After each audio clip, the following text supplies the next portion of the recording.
Welcome again to my channel.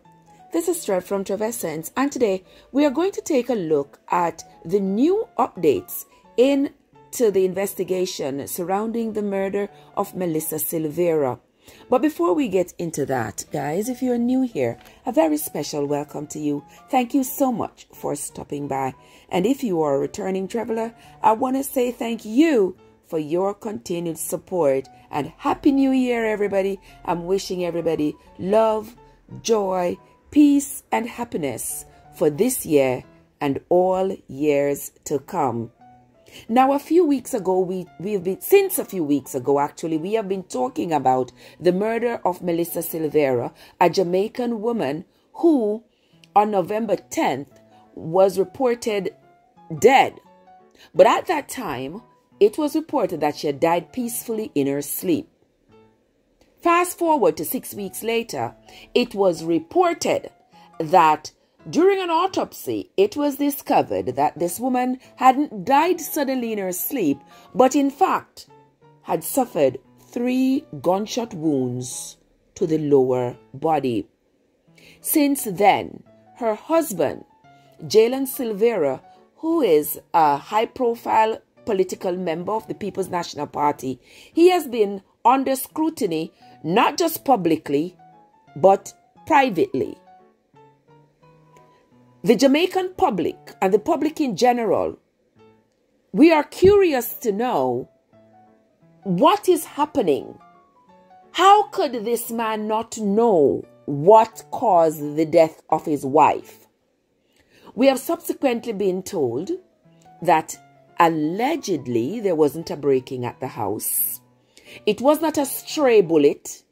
A bullet didn't come in through a window, through a wall, through a door, through the roof. And if that would have been the case, it would have been probably 1 bullet, but not 3 to the lower body.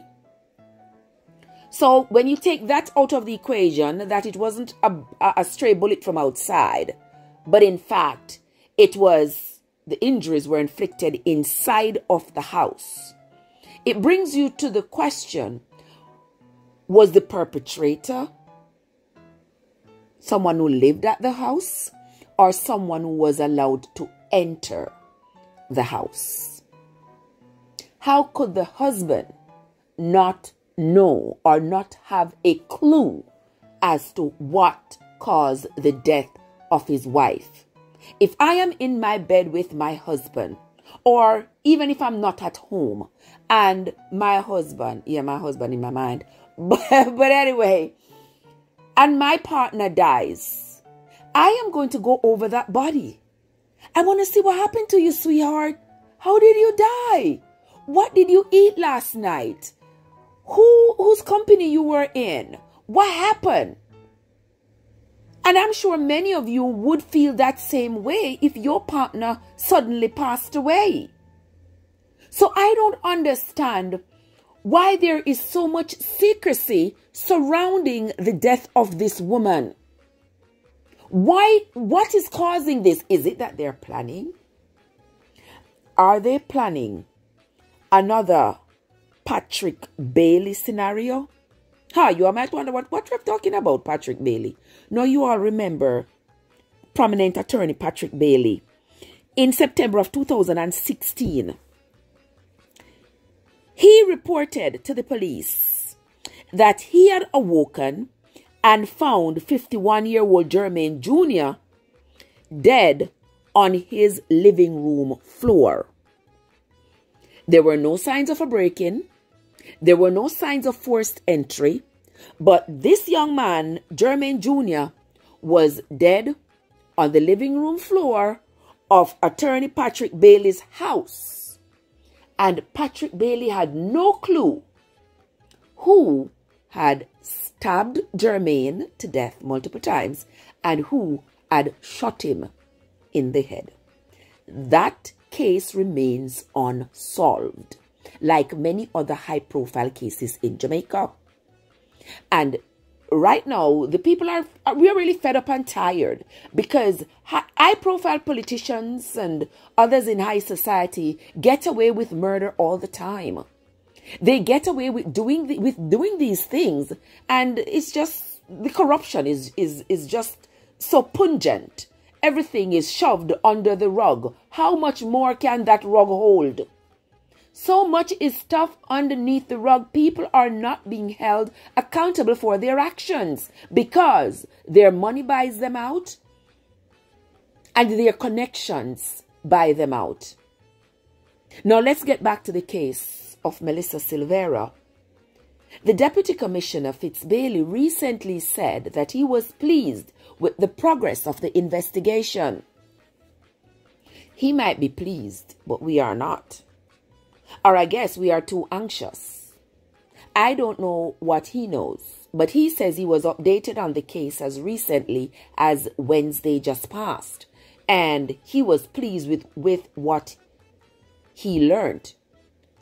But why isn't this man even held behind bars? Why is he still not in custody? Now, you all remember it was reported that when they discovered that Melissa had died from gunshot wounds and they went to the house for further investigation, the house had been renovated. The room in which she died had been renovated.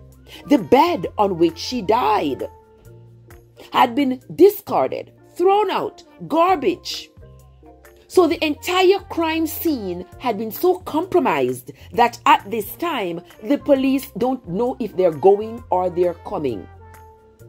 But one thing is for sure, somebody knows who pulled the trigger on that woman.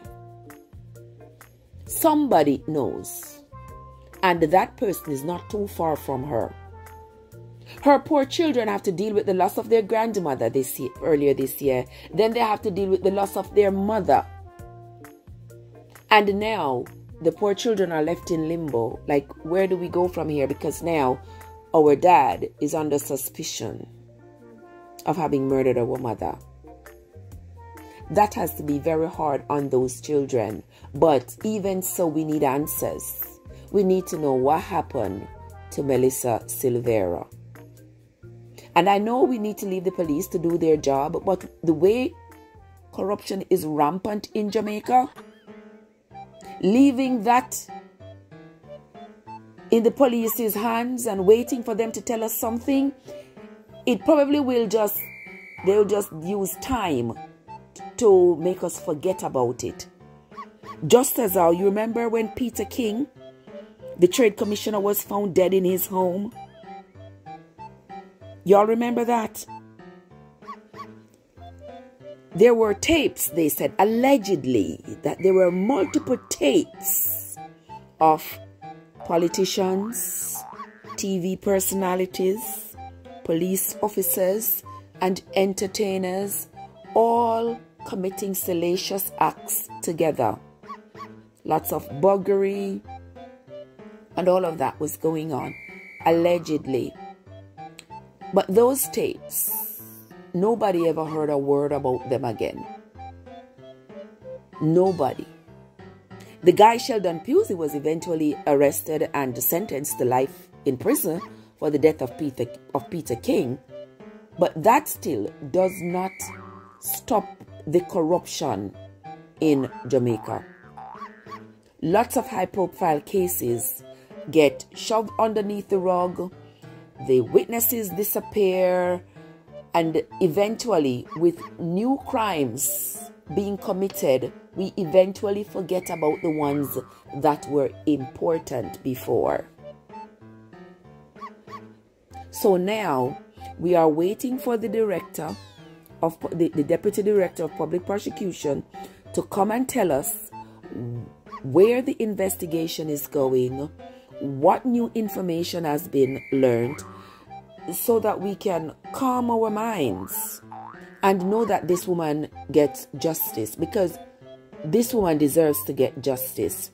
It is cruel, it was evil, it was even unfathomable that this woman could have been shot and killed in her own home, and her husband would come up with such a falooza of a story to say she died peacefully in her sleep.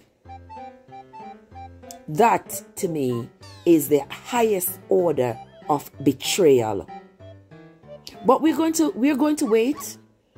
We are going to continue to wait for the police to update us on whatever they have found or not found. And when we get more information over here, we'll be sure to bring it to you. But that's going to be it for me from now, my friends. Until next time, this is Trev from Trevessence, where your journey matters. Father God, I'm begging you to guide me on my journey. Lord, guide me while I tread this rocky road. And Father,